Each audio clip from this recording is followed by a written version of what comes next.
Hello everyone, how are you doing? This is MD Tech here for another quick tutorial. In today's tutorial, I'm going to show you how to clear cookies on the Android or iOS version of the Google Chrome mobile app. So this should hopefully be a pretty straightforward process, guys, if you want to clear cookies and site data. And without further ado, let's go ahead and jump right into it. So all you have to do is select the three-dotted icon in the top right corner of the browser, and then go down and select the Settings gear button. And then underneath Basics, you want to select Privacy and Security.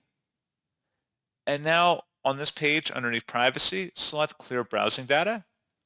You can change the time range up at the top by clicking that dropdown, and you make your selection.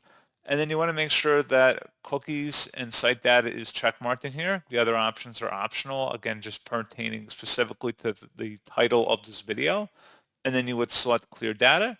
And that is all you'd have to do.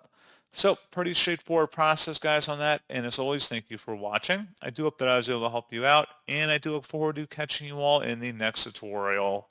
Goodbye.